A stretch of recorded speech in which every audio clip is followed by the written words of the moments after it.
Cover po ito ng ating magneto kung saan makikita natin ang ating stator or source coil.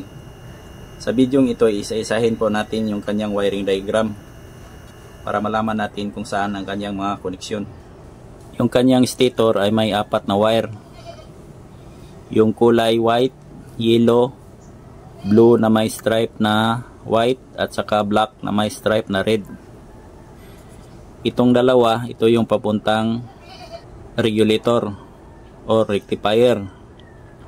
Ito namang dalawa, ito yung papuntang CDI. Itong white, ito yung papuntang charging coil. Itong yellow, ito yung papuntang light coil.